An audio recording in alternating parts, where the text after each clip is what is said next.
I don't believe you.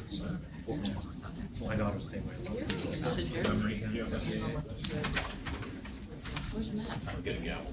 He's not. Well, show me. I think something came up because he was flying through with them. And I know something came up. Yeah. Good, how are you doing? Good to see you. This is Lynn Mahoney. Lynn is the staff well. Executive director of Home Action. Yeah, doing exceptional work. Of course. Yeah. Yeah. You know, my brother just did Yeah. Hi. Hi, Dan, Lynn Mahoney, over here at the US. Nice to meet you. Perfect. So what's our people do? So 3 3/4. So Aaron will be 4 3 years. She'll be 4 in February. Thanks for Now, I'm 30. Yeah. You know when this. Morning. I don't think so. I mean, possible. Wow. Good morning. How are you? Oh. Yes.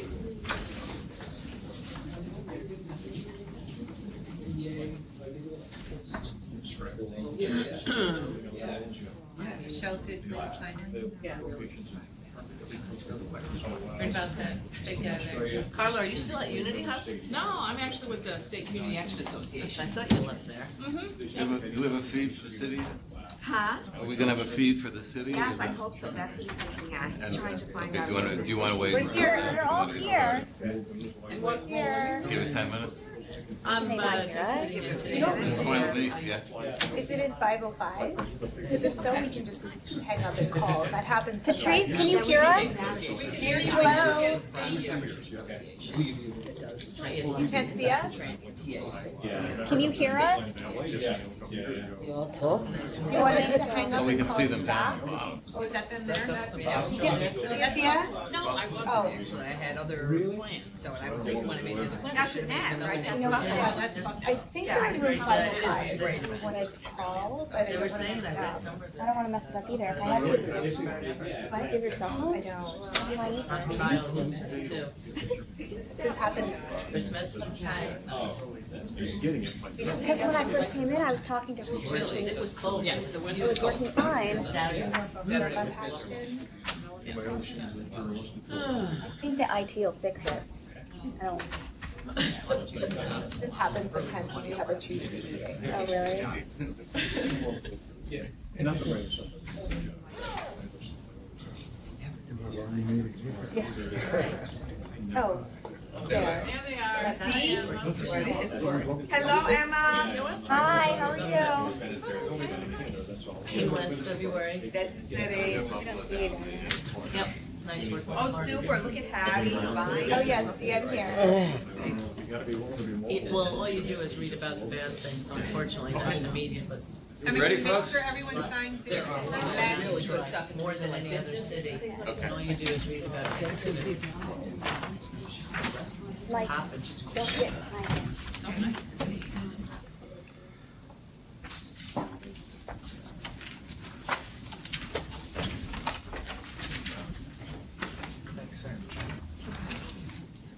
Okay. Welcome, everybody. Welcome to the year-end meeting of the CSBG Advisory Council. It's going to be 30 years. I can say CSBG. You never know. Anyway, we'll start with the roll call. Okay, Nancy's here. David Hahn Baker. Here. Yes, here. Okay. Michael Martin. Michael Martin. Hi, Carlton Mitchell. Present. Yep. Jean Mulgrave.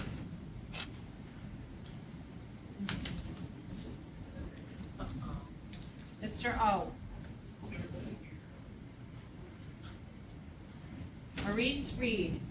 Here. Irma Rodriguez. Irma. Miguel Santos.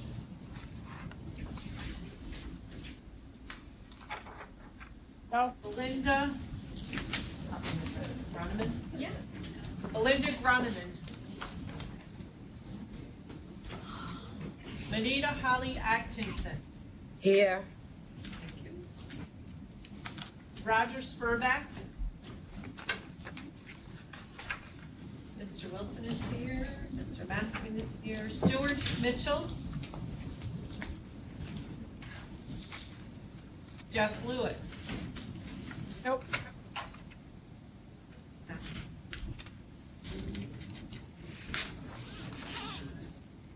Yves Valus.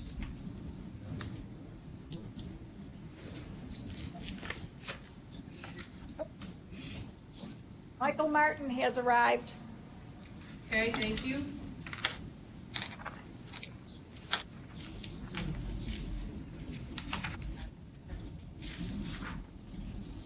Okay. We don't have quorum.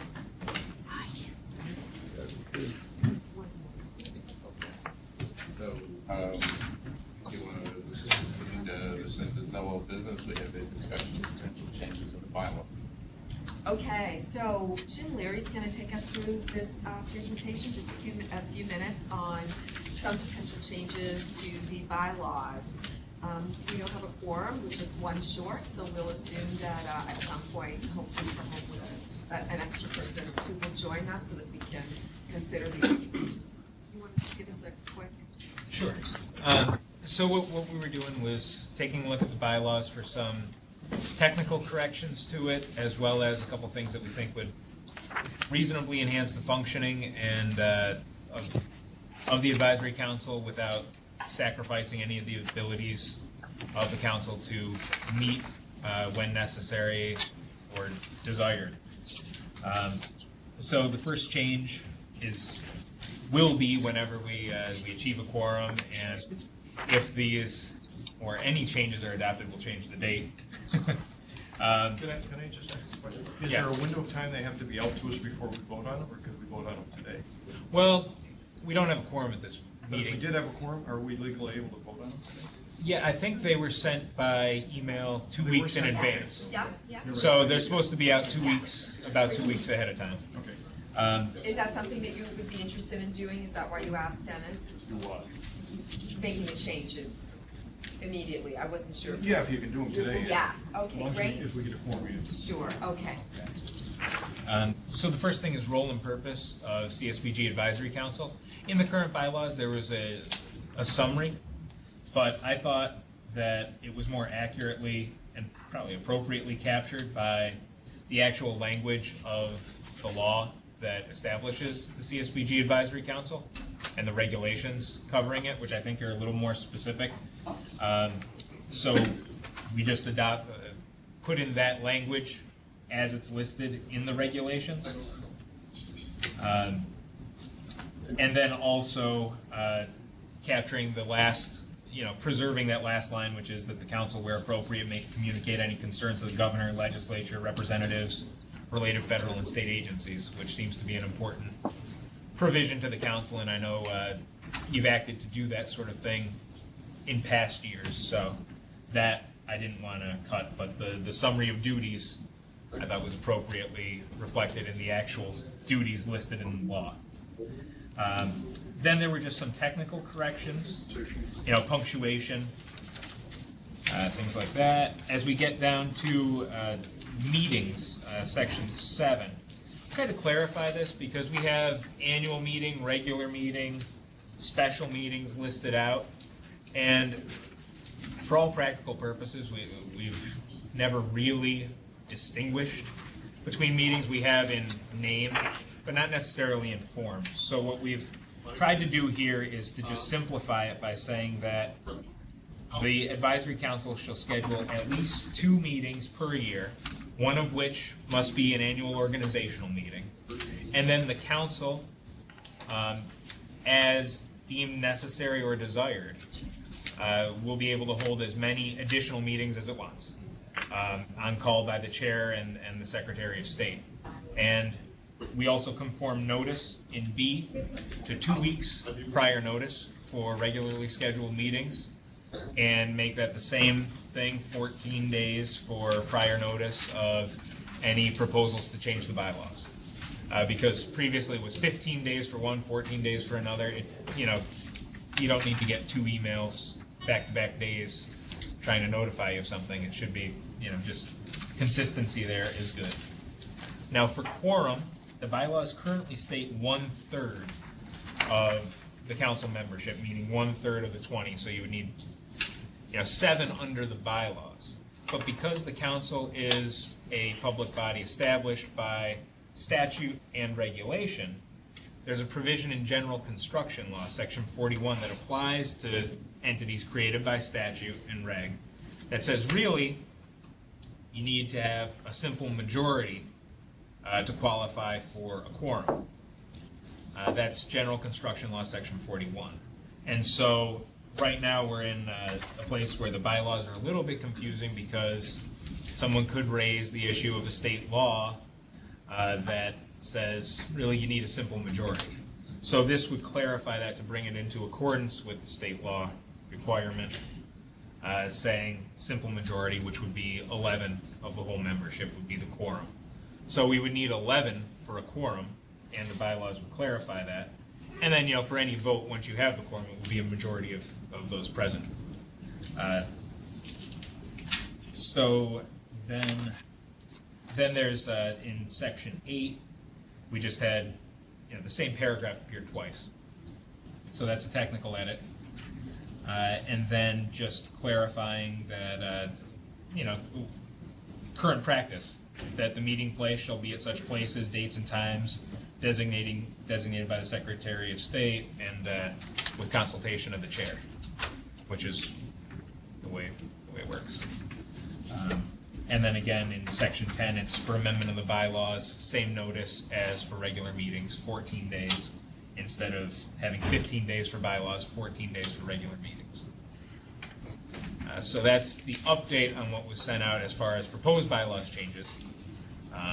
Unfortunately, it doesn't look like we'll be able to take any official action on them today because of our attendance, but hopefully that will change, and I will give another briefing to a full quorum at some point in the future, and then everyone will know these like the back of their hands. Well, when they were sent to us, they included, I believe, my little comment notes. That was extremely helpful. Oh, good. So I just wanted to tell you I appreciated that. Oh, great. Thanks. Well, seeing that we don't have a quorum, we can't act. Oh, we actually do. Yeah, we have a quorum in New York. There's 2 other people that came. Oh. At this point, I'm going to step in. Wait, before we, Okay. there's just 2 things. One, can you update the attendance sheet? Can you tell me who came in to New York? Miss Mulgrave and Mr. O. Thank you. And then we're having a slight technical problem. We're not currently recording in New York City and Buffalo, so we're just going to take a 1-minute break, and so that IT can update that and make sure everyone is recording. So we actually do have a quorum. Not only a quorum, but a recorded quorum. Yeah. The quorum requirement. Folks in New York City, if you could do me a favor, please. Yeah. If you could disconnect this call. Okay. And part 2,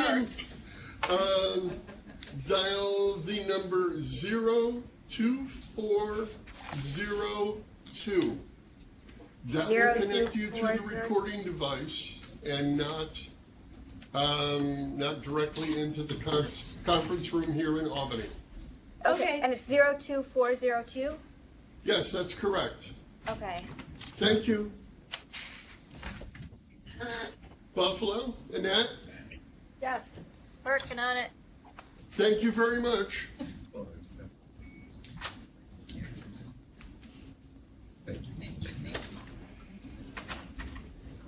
Hello?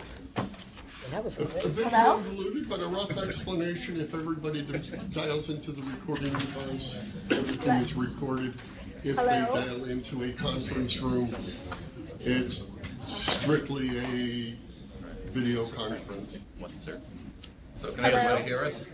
Can you hear us? New York City, can you hear us? We can hear you. Can you hear us? Okay, I can hear you. Buffalo, can you hear us? Yes, hear you. All right. Okay, New York City, if you raise your camera just a hair, basically what we see is the front of the table. Thank you. Okay.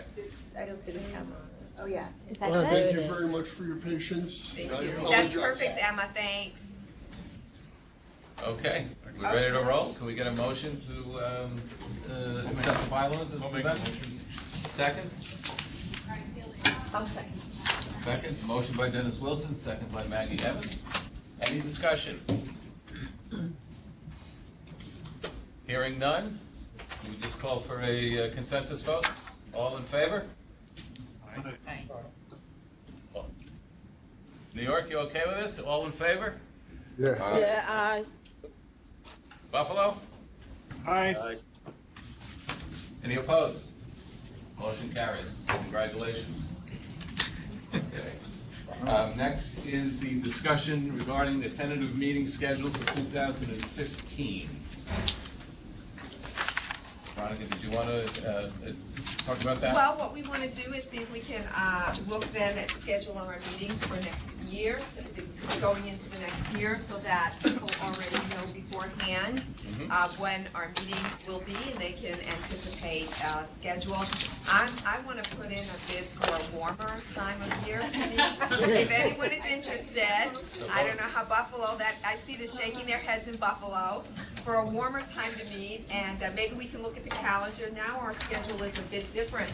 Maybe Jim, since he's still here, can affirm for us what we're looking at in terms of a meeting schedule moving into next year. Well, you're gonna want at least 2 meetings. So I would set up an annual organizational meeting, which I think we're. Yeah. Yeah. So, I mean, at that meeting, you're gonna do the election of officers, because that'll cycle around again for the 2-year terms.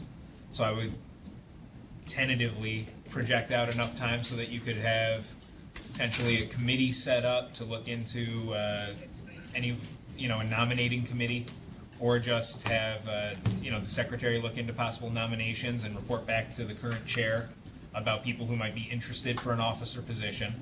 Have one regular meeting intervening at which an update on that could be made. And then I would set the next annual meeting for later in the course of the next year. And also, I would keep in mind that at any meeting, it should be put out that if any council members would like to suggest the need for additional meetings or requests for special meetings, they can feel free to mention that to the chair or discuss that. And, you can gauge the feeling of the rest of the body about, whether an additional meeting's necessary or whether there should be some offline discussions between the chair and members to set an agenda for the next meeting. So I would just settle on a couple tentative dates and then probably send out feelers, because quorum now, is going to be 11. So I wouldn't settle on any specific date today, but just, one meeting sooner rather than later, and then another one towards the end of the year, and let the secretary probably vet people to see what dates will actually yield the most robust attendance.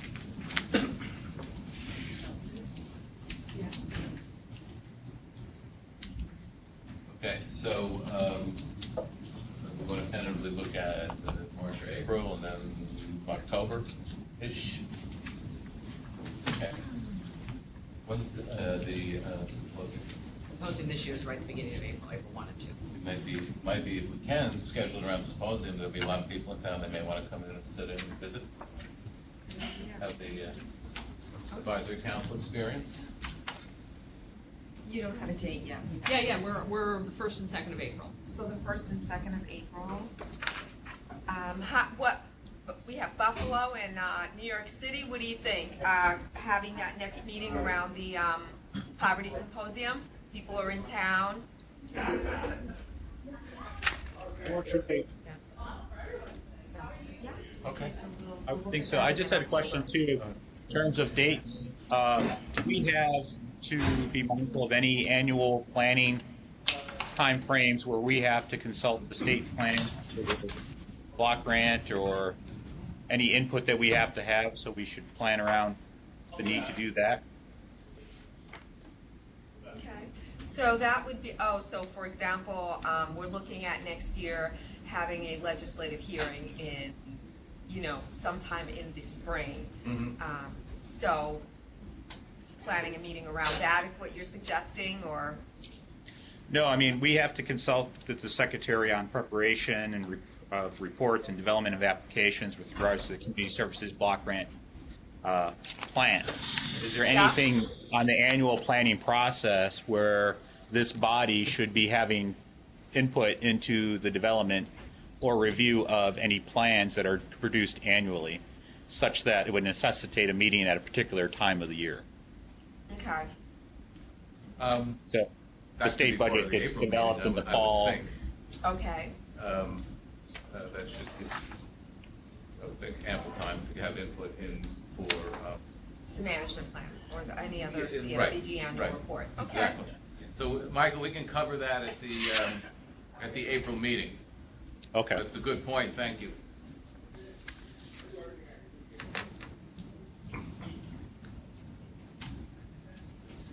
Okay, we good on tentative dates for around April 1st and sometime in October to be established at a Probably later if you time. wanted to connect it to the April 1st and 2nd are a Wednesday and Thursday, so I'm guessing maybe the Tuesday would actually be March 31st.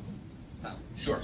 Is it a full day on Thursday? Yeah, because Wednesday morning we start board meeting in the morning, symposium in the afternoon, and the symposium is scheduled to end Thursday at like mid-afternoon. Okay. So it's Tuesday. March 31st, Tuesday. Yeah, 10:30? Sure. So that's actually scheduled now for Tuesday, March 31st at 10:30.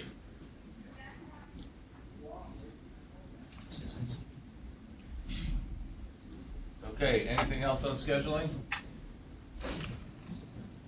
Discussion of upcoming elections of officers in 2015.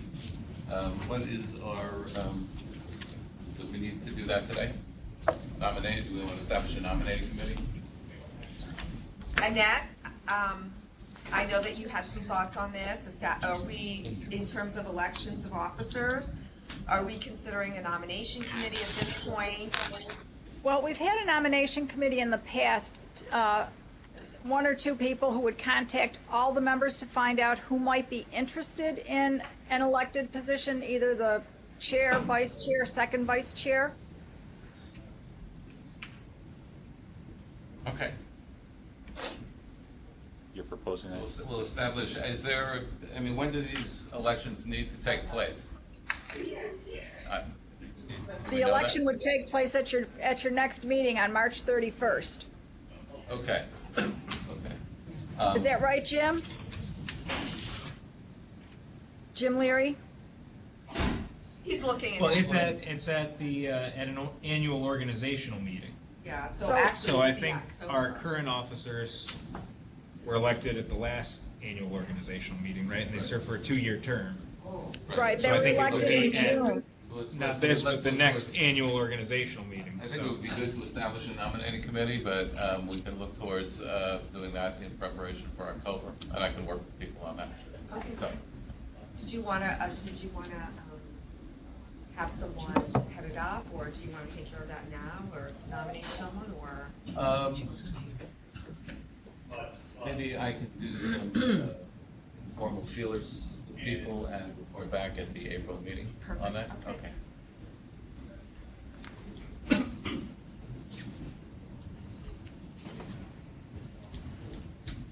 Okay, anything else on election of officers?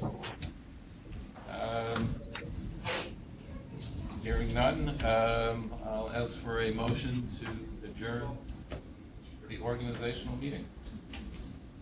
So moved. Okay. Motion carries.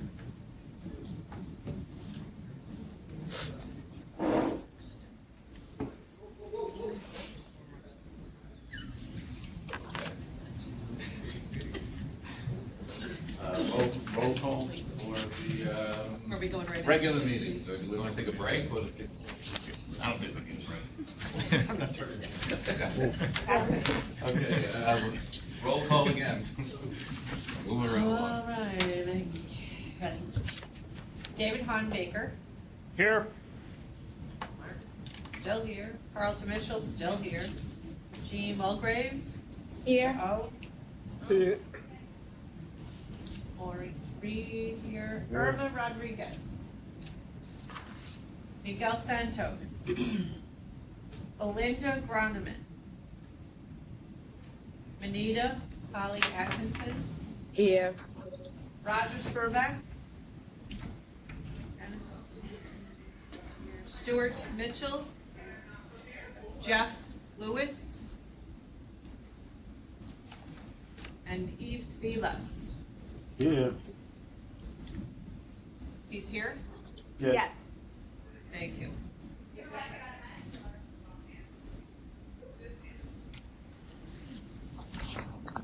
I didn't hear Michael Martin.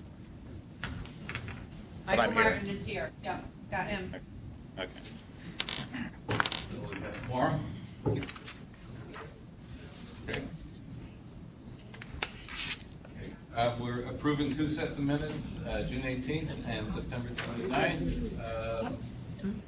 Are there any corrections on the June 18th minutes, additions, retractions?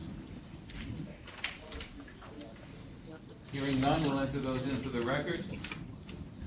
The minutes for September 29th, any corrections, additions, retractions, redactions? Hearing none, we'll enter those into the record. I don't have a whole lot to report, other than an update on the CSBG reauthorization. CSBG reauthorization, there is a bill that's out. It looks like that it will start hitting the floor in earnest in 2015. There's going to be a very big push on innovation and innovative ideas as a part of the community actions role and mission in the upcoming years for that.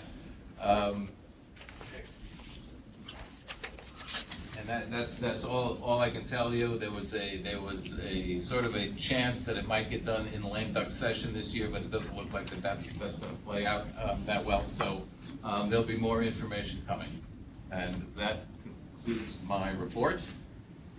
Veronica? Yeah.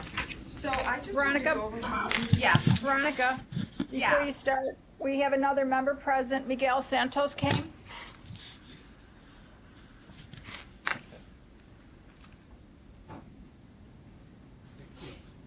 Okay, thank you. Okay. Yep. Okay, so I'm gonna just go with A and C and put them together. And Tim was gonna have a discussion with us about B, but our Tim is not here today. He is out sick. If anyone knows anything about Tim, you know that's a rare occurrence for him. So, anyway, the management plan, we're in the process of developing a management plan right now for 16 and 17. This year is going to be a legislative hearing. That's what the regulations call for. Now, last year, as you know, we did a hearing right here. It was a public hearing, and we had some folks show up here.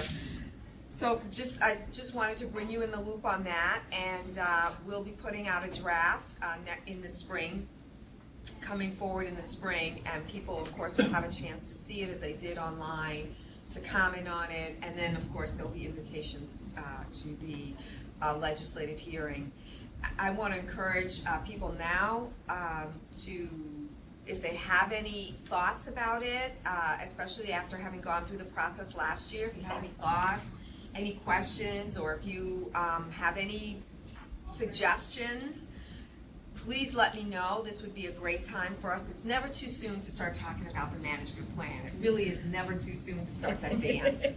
Because I hear the laughter. It's true, right? It's never too soon to start that dance and to really start talking about how we can use that money the best way, how we can make that management plan show the best of what it is that we do across the state. So if you have any ideas, any thoughts, the 2015 one, of course, the process, the cycle that we just went through was approved by HHS. They had a different process this time. Their process is evolving, more high tech. So it is an electronic submission now. And they anticipate, actually, you may see a different type of management plan moving forward as they're changing the template, and they anticipate that the template will change again next year. We don't know at what point next year it'll change, so we're moving ahead with what they have approved the states to do right now. But moving forward, they may potentially change that. You may see a different configuration of that draft. I'm hoping that it won't wait till it's all over and we've gone through a hearing and everything is said and done before they do that, but c'est la vie, right? Any questions about that?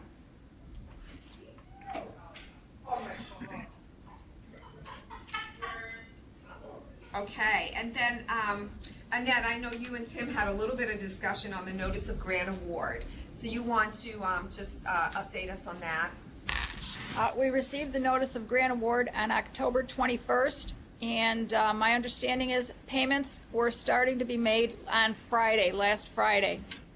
There was a delay with the notice being posted to the Office of the State Comptroller and the Division of Budget, but the transmittals started going out on Friday, so agencies who haven't executed contracts should be getting paid this week. They should be seeing money in the mail, checks in the mail.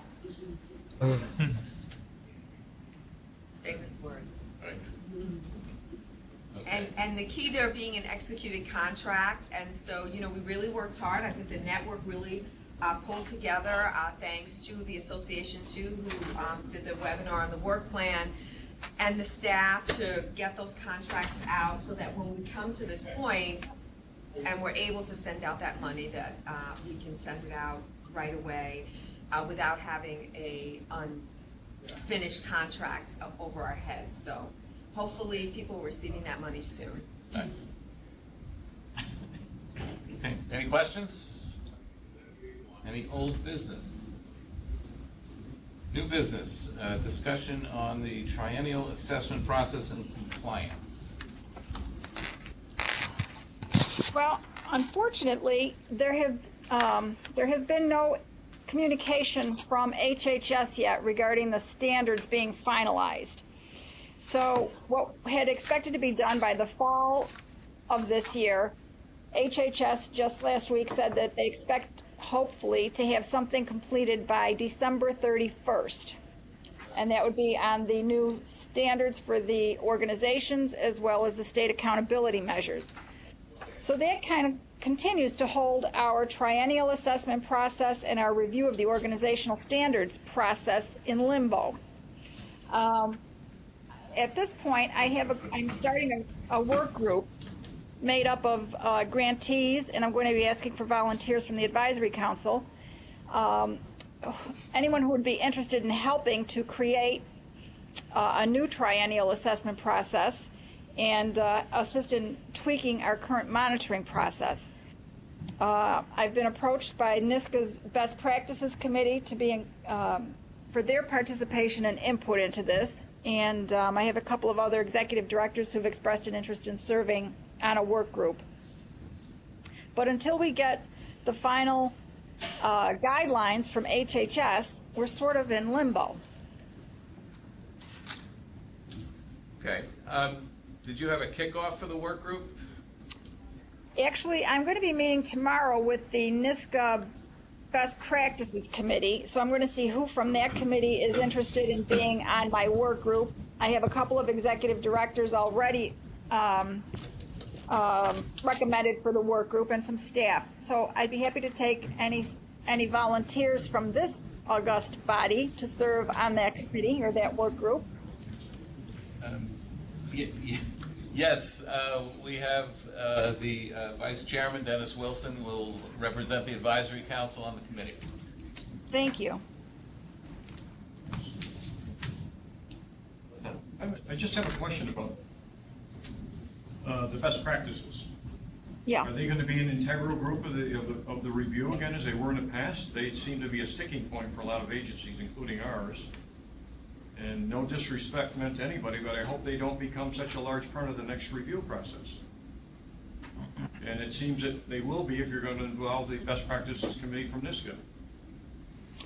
I thought we were gonna go with the regulations in the future. Make it simple. Well, Did you have any thoughts on that? I think that the Best Practices Committee was not necessarily intending to, the design was not to get best practices into the standards necessarily, but that was a committee that was looking at sort of from compliance to best practice, seemed to be a group of people that were interested and had been involved in looking at such things. So at least that was my understanding in that it wasn't necessarily to get best practices into the standards, but that sort of was a committee that was looking at such things. right, our intention is to keep best practices separate from the standards. And of course, we have to add our state compliance requirements into the assessment process too. So right now, we're looking at several options in terms of what type of review we really want. We have, of course, the organizational standards. Then we have what we, the Department of State, would consider requirements. And then, of course, if we want to move to the higher standards of best practices, which seemed to be implied by David Bradley when we had our conference, or when NISCA had their conference in Lake Placid, that, you know, we're looking for agencies to perform better than just the compliance requirements because those set such a very low baseline. So we want to be better than average in New York, or better than the minimum requirements. Well, I mean, I guess my question is, are you thinking that that's all going to be in part of one triennial review process? Or or are the organizational standards going to be the official for contractual compliance, and then the best practices from NISCA would be designed to start working with agencies separately on innovation and the kinds of things that David is interested in? Well, I'm not going to say that we're going to take up the charge of the Best Practices Committee. That's their thing.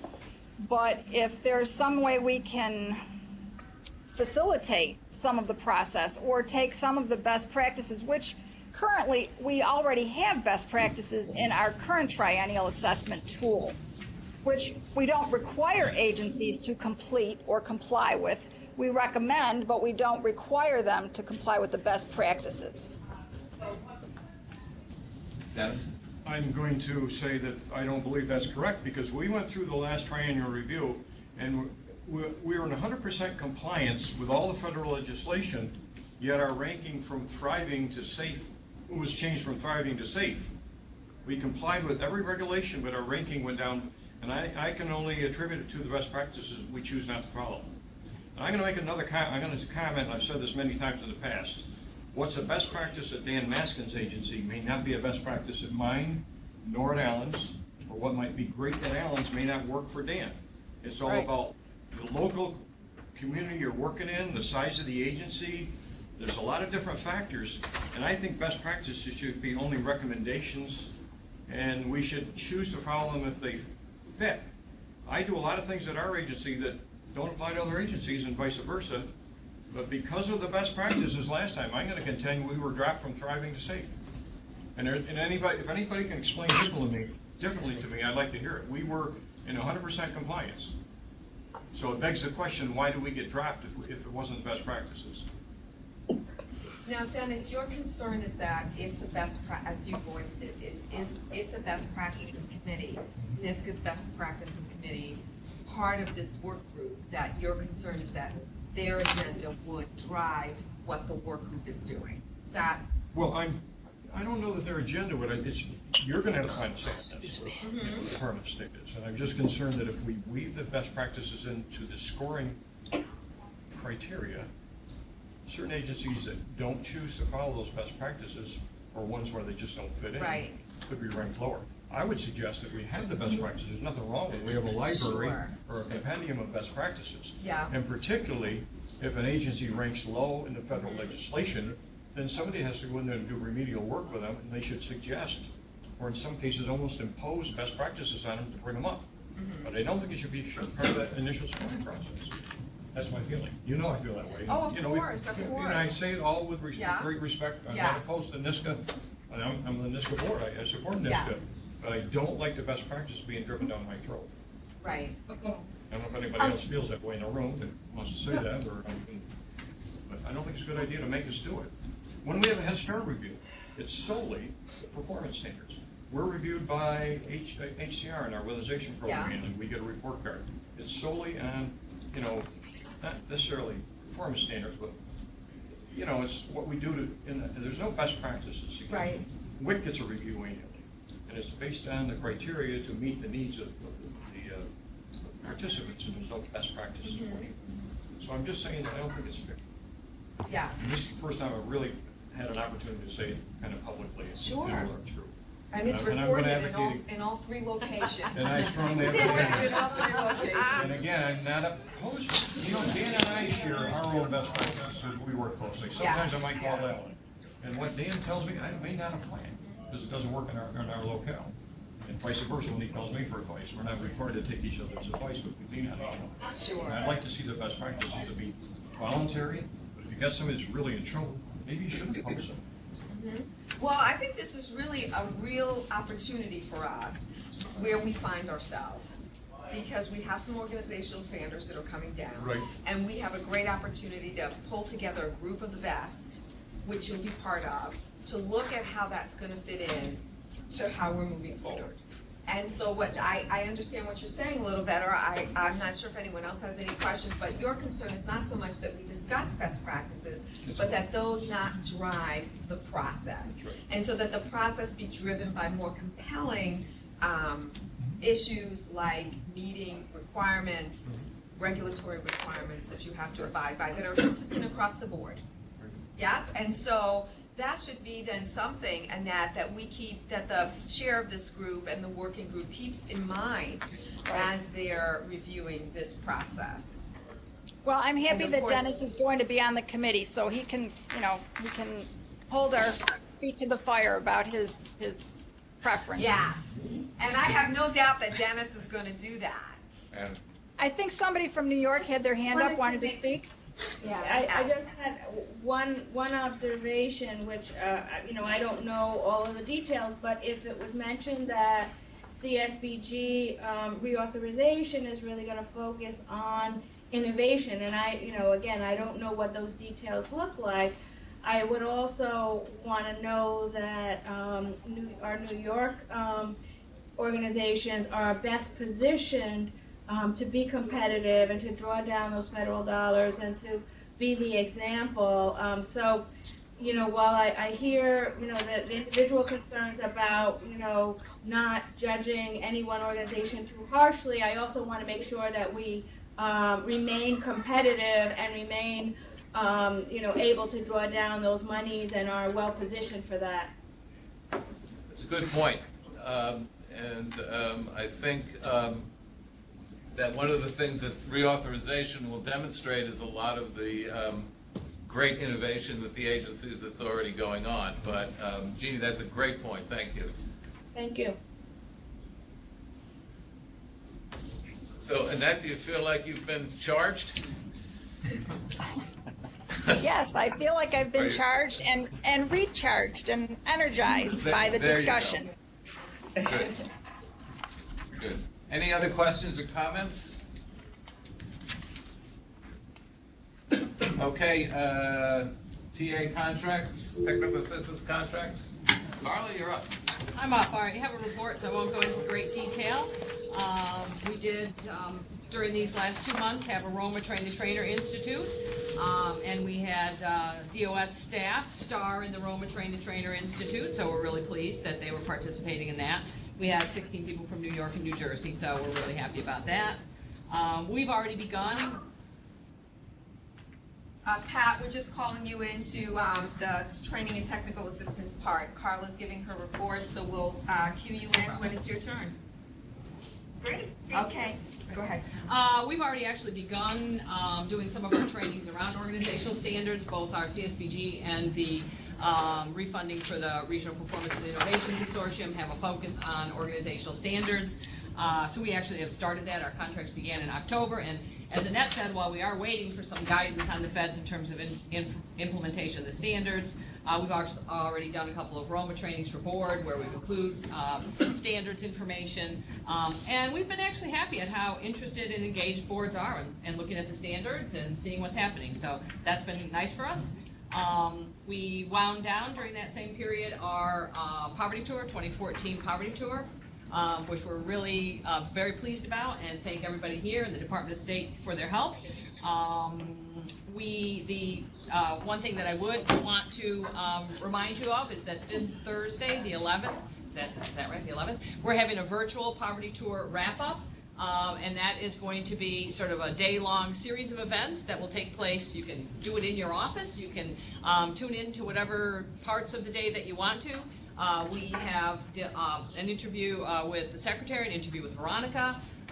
We've got segments from our tour, Poverty Symposiums. We've got a really nice couple long recorded interviews with Sister Simone Campbell and with Jean Nichols. We're going to premiere our film that we developed. So if you're interested, you don't have to register, but if you would like to go online, go to nyspovertytour.org. And you can see both the information on the virtual tour. You can see information on the tour that we just wrapped up. We did, I think I've reported in the before the last meeting before we ended, we were in 26 community action agencies hosted events in 28 or 29 communities. At last count, we had some 2,500 or so people participate, so we're really pleased about it. And again, we encourage you to go online, look and see what's going to happen at the virtual tour finale. And again, you can see the agenda, so if there's pieces of it you want to watch, you can be sure to tune into those pieces. And we're hoping that you'll be able to participate. The nice thing about getting you to register is then we can get your email address, because this is the first time we've used this format, this virtual format. So we're really interested in some feedback both on what do you think about this kind of tool being used, and also obviously the content of the day. We are going to be there, we're going to do live chatting and tweeting and things like that, but we're pre-recording the segments because we got a little bit nervous about, something goes wrong in the middle of a live thing. We didn't want the first time we tried this virtual thing to have everybody sitting looking at a computer so the thing was going around and around on.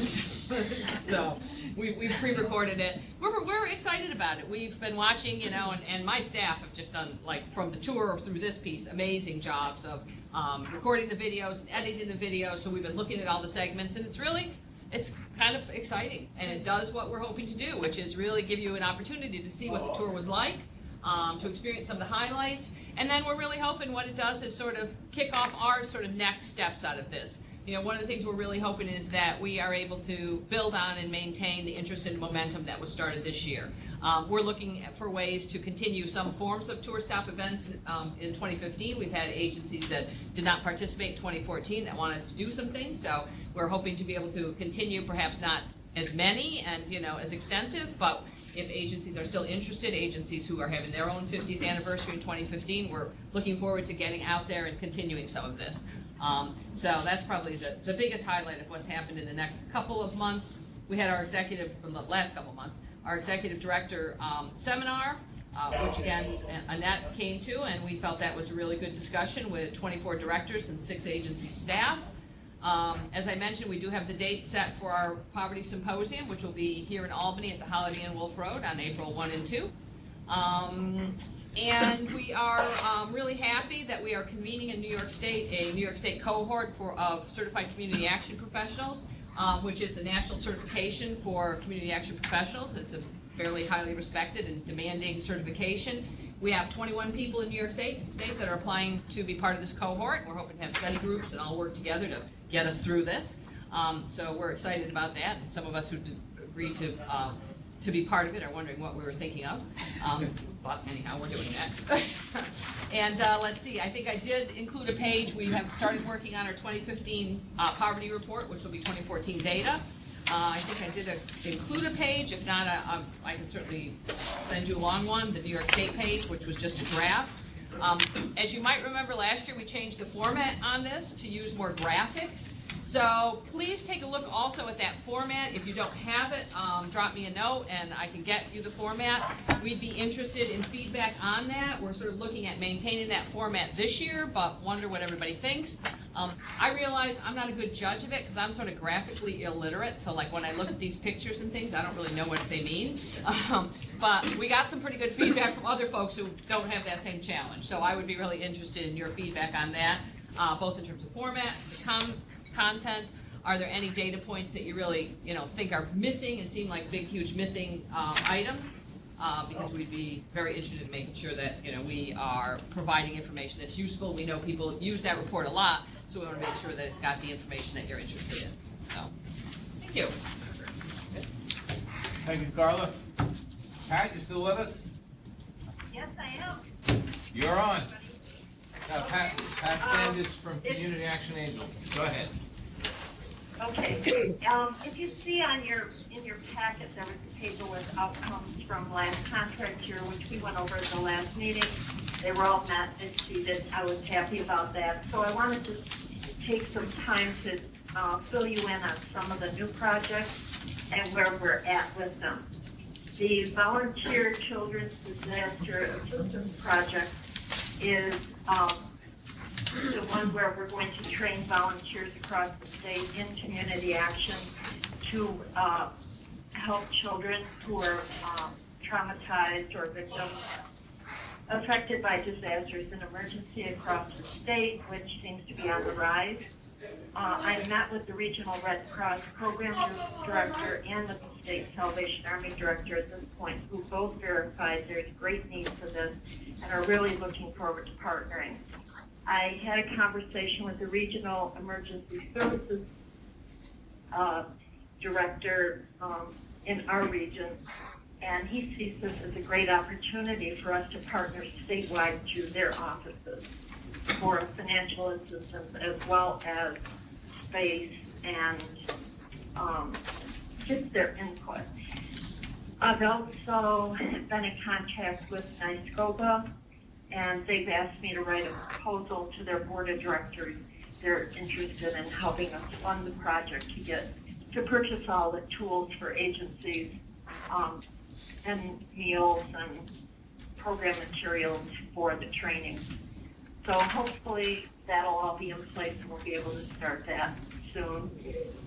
The early learning project that we've been working on as a potential for a statewide project came about because I've been working for a number of years with the Pennsylvania Council of Child Development and Early Learning with a friend who owns Child Core Publishing.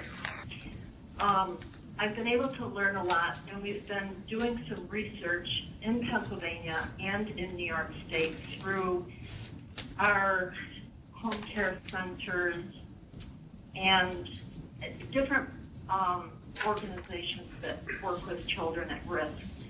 We've come to the conclusion that many of the early learning materials and education are not being widely distributed enough to the children at most risk. That would be those kids who have little or no opportunity to attend Head Start, maybe on the streets, in domestic violence shelters, those living in abject poverty, foster care systems, migrant farm worker children. And recently I had a lawyer who's been volunteering her time in my office one day a week, and she's a law guardian, and she sees this project as really useful in the court. So right now we're in the process of creating new material. I've been doing their illustrations for a few years now. I'm working on doing that. It's what we're doing is creating a backpack, and it has in it a lot of tools that do a lot of different things. And if I ever get there, I'll bring one and show it to you. But it has a stuffed animal who is going to, called Sparkle, who is going to be graphics of this animal all the way through all the drawings, storybooks, coloring books, and the early learning tools that we're working on. So once this is all together, there's bits and pieces of it being tested in Pennsylvania and New York right now. And actually, as we speak, Senator Gillibrand is at my office putting together the very first of the Sparkle backpack project for early learning. So we're really excited about this. We're in the process of creating a video that will be used to be a bridge between child care centers, any early learning organizations, and the corporate world to draw them in to support the work that we're trying to do. Let's see. The statewide video that we're working on, we're getting ready to send that out. I decided instead of sending it early, we wanted to test it. So it's been showing in movie theaters for their previews for the past month, and will continue until January 1st. It's been very successful. We've locally and around our county have noticed a huge increase in the number of donations and in particular the number of volunteers who have stepped forward. Let's see, training and workshops. I have 3 or 4 agencies who have asked for training. I'm getting ready to go to a few of them, one in January and 2 in February. The meeting of the minds, that has, the date for that has been set, May 5th and 6th, again at the Embassy Suites. DACA agency has once again agreed to sponsor, so there will be no cost for meals or for a conference fee for anybody that would like to attend. And I already have identified a number of best practices that agencies have stepped forward and want to share. The last thing, the disaster emergency work, we've been doing a little bit with the Western New York storm, and right now we're waiting to still identify which particular needs Erie County Community Action might have that we can assist with the money that has been donated at this point. So that's about it. If there's any questions. Any questions for Pat? Pat, thank you very much. Oh, I'm sorry. No. I was wondering if, Did someone say something? yes, I was wondering if any of your materials were targeted at all to, or were dad friendly to kind of draw dads and support your outreach for the kindergarten project. Did you hear that, Pat? No, I couldn't. If you could repeat it, that'd be great. The question was that in the backpacks, if there are materials that are fatherhood or dad friendly, that would encourage dads to be more involved and communicate? Yes, and there are. And the what we're creating is what we found is many of the materials that are going out are too, they're not user-friendly when the parent is stressed. So the bridging, we're creating bridging materials to the actual learning materials that are now currently being presented. In those specific tools, we do have pictures, things that children can do with their fathers. It's something that we are. Was that Jeannie that asked the question? Yes. Yes. I could see. Jeannie, if you have any ideas or input on this, would you email me? I think Veronica could give you my email. Sure, but I'm sitting right next to the expert in this area, Mike Bobbitt, so I really would encourage you to speak more directly with Mike, since he's really the premier expert in this. All right, did you hear that? Nope. She's encouraged you to talk to Mike Bobbitt, who is really the expert on this. Okay. And Mike is also on the But I board. mean, I'd be helpful and supportive in any way that I could be. Yeah. So. Okay, I'll contact Mike. That was a good way to kind of get it jump started. Pat? Very good. Thank you. Pat? Okay. This is Miguel Santos in Buffalo. Go ahead. Just wanted you to be aware that in the Western New York area, when it comes to the migrant workers, the Diocese of Buffalo and the Diocese of Rochester are working together in order to have an emergency housing. I don't know if it's in Batavia or in Brant, New York, where a farmer had donated, I believe, 2 trailer homes. And at the present time, I'm looking to see if I can get some volunteers locally to renovate these trailer homes. So when it comes for emergency housing, whether it's because of a disaster or so forth, for the migrant population, you know how difficult it is in the rural communities. And I just wanted you to be aware that that type of interest is taking place here in Western New York, and we're hoping to see if we can expand. Very nice. Dan? Yes. Whoever, I don't know who just gave that information, but if they could contact me, I may have an organization that might be interested in helping them with that renovation. Did you hear that? I did. Very good. And that was Miguel Santos. Okay. And I just wanted to put a plug in for the Meeting of the Minds in May, and also just to say a little bit about the Roma training. I was fortunate enough to be able to attend the Roma training for the week in Poughkeepsie, and it was really a great training. It was well organized, and it was really good to see the network and the staff that comes from our agencies really going in, plugging in there, and really learning about Roma and talking about its application to standards in the agency. So if you have an opportunity, keep NISCA busy, make them, invite them to come out to your agencies and share that training with you. And I also know you have new budding stars, Roma stars, that are happy to go out there. A and do couple that of for on this phone here, Veronica and Mike Bob. that are happy. Yes, Mike was there too.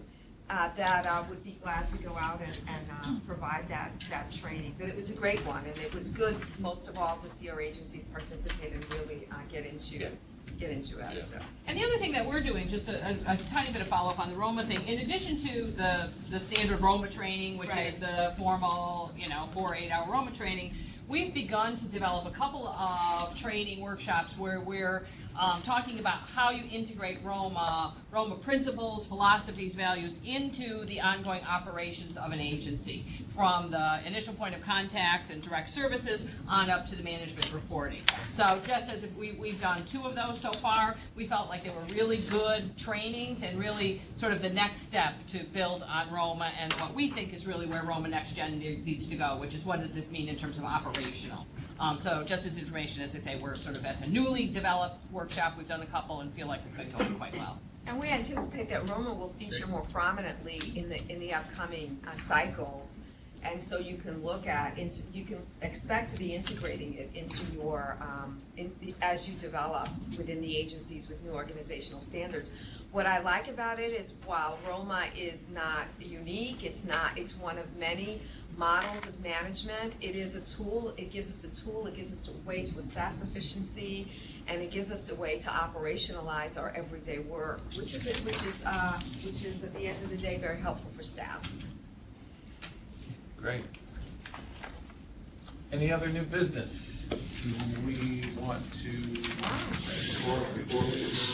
Yeah. So, do you want to introduce Tony? Sure. I'd like to introduce Tony Giardina, who is the first Deputy Secretary of State. He'd like to make a few remarks. Well, thank you, Dan and Veronica.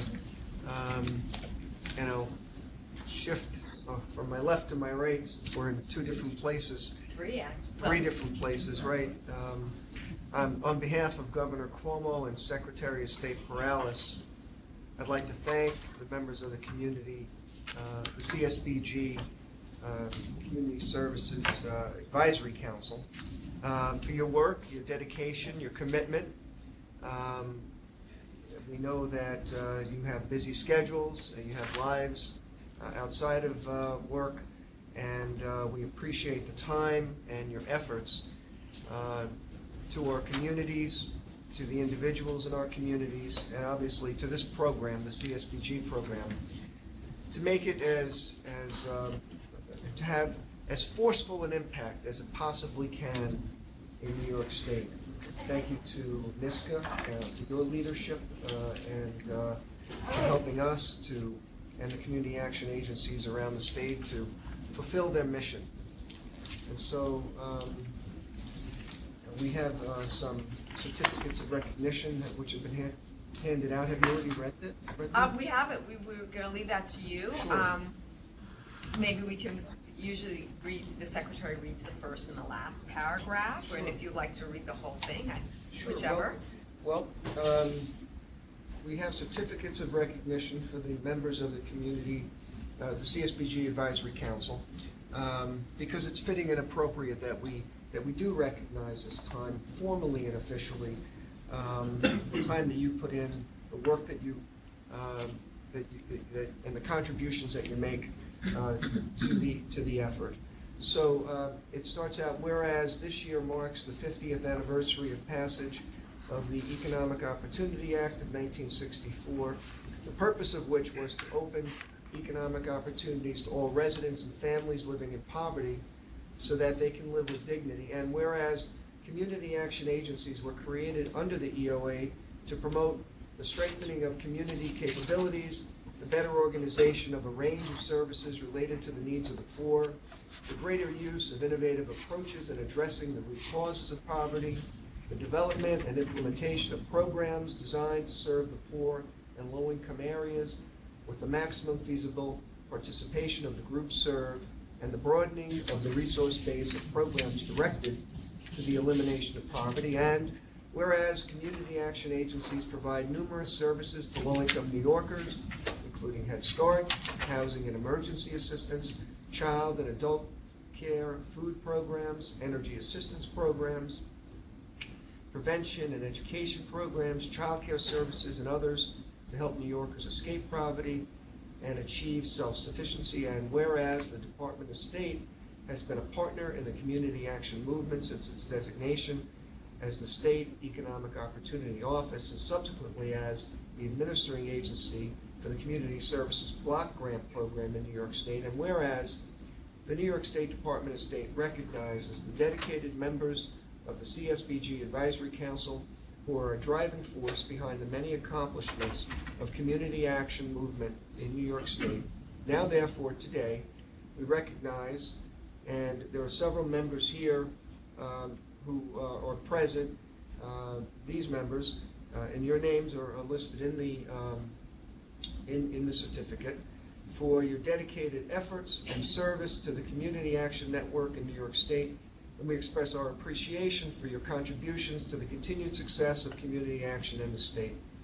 It is my pleasure to present the certificate to, and it's signed, dated today and signed by the Secretary of State. So I'm very pleased to provide these to Daniel Maskin here in Albany, and to Dennis, here you are, and to Margaret Evans.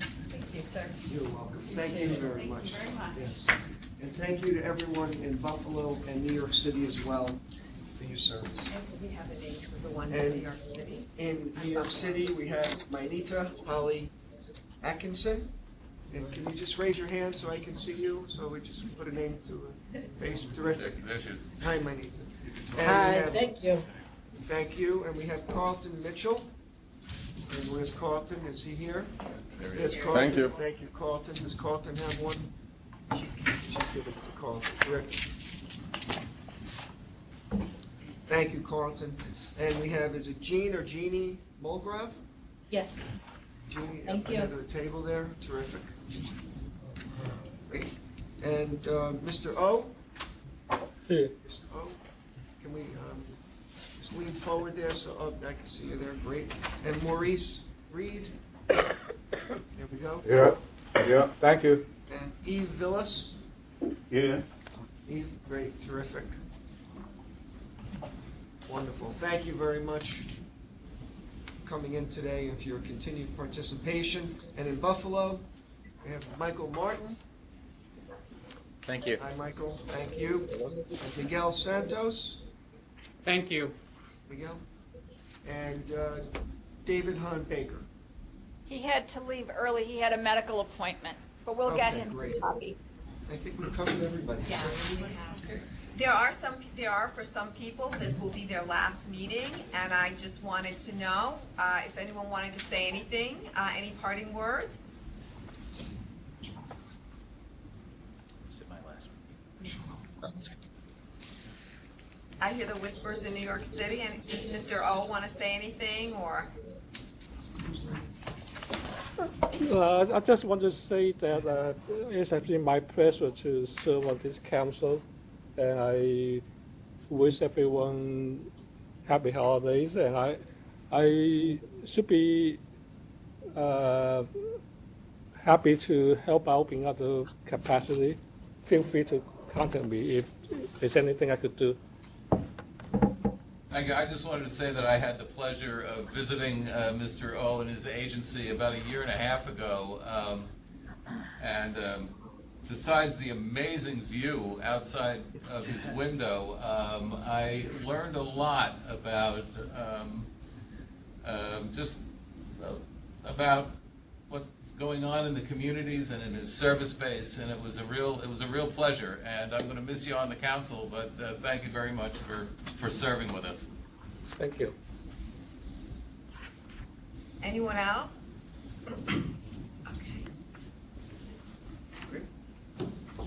Great, thank you so much. Thank you. Thank you. Thank you very much. We'll take a picture.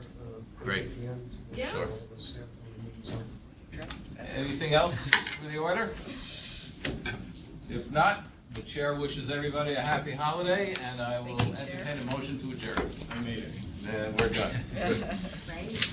Thank you. Thank you, everybody. Thank you. Thank you. I'm responsible for Oh, my goodness. Oh, we want to get a picture of you in there, too. Yes, yes, yes. Veronica. Oh, you are kind. Oh, yeah. I feel your pain. Yeah, it was Very much. Unexpected. Nice surprise. And you got my name spelled right. It's so nice. Nice seeing you. Nice to see you. Oh, sure, yeah. The most common. That's the hardest part. Where do you want us to be? What do you Find a think? good spot. Good spot is. I just want the background, so that, yeah, maybe just up against the wall or out in the hallway. Maybe in the hall? Yeah. The hallway? Okay. Yes. Thank you. Got the name tags. Okay, who wants some coffee cake? We have this whole coffee cake here. How about it? Take a piece for the road? No, thank you. No? Who knew? It's closed with the certificate. Oh, goodness.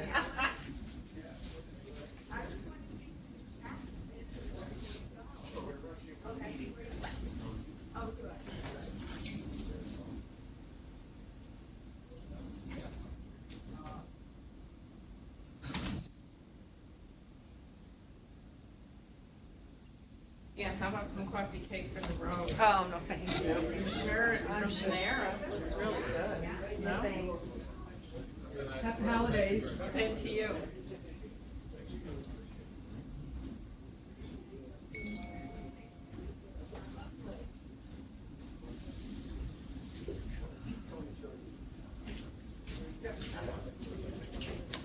I will take one for the road. Okay, you want to put it in a napkin or do you want to? Napkins probably. A couple napkins and wrap. Yeah. Thank you so much. This will be my lunch. My coffee is. I already had it. Already. Thank you. This is perfect. I'm gonna eat as I walk. Thanks, Dan. Thank you. Thanks. That was very nice. Have a nice holiday. See you too. You want to just bring somebody up back to the office? We'll bring it upstairs. Sure. Bring it back to your office. Right, why don't I? So Dan, where's your agency? It's in Oneonta. Okay, so. You ever heard of it? Yeah. Okay, great. That would be great. Thank you. Surely. Yeah, it's in Otsego County. Okay. Yeah. But my office is in Oneonta, New York. My daughter went to Oneonta. Yeah? Yeah. You know, they just came out with a novel about it. It's called Oneonta. And it talks about, it's a former student. And it just talks about all of the debauchery in the late 80s and early 90s. Oh, it has a reputation. Yeah. Well, you know, I'll tell you, it's like the times now living there are remind me of those days. Yeah, You know, when the mayor was going out with the police at midnight. Oh, no, really? Yeah, of course, they didn't have the luxury of technology and cameras and Sure. Well, that's what I want to let you know. So, you know, people are probably, there have been voices on that. That actually. I'm gonna get rid of the egg gifts. It's on Amazon. I'll have to look at It's it. probably one of these sort of quasi open source publishing things. Okay. The grammar's not the best, but the student that went there, he actually, he died like a year ago. It should be phrased. Some boating accident. Somewhere in the south. People get strong. How long did the student go to? It was the late 80s. I have my girlfriend that lives there Once now. you hit a certain number, that's what you're doing. Your certificate of high achievement.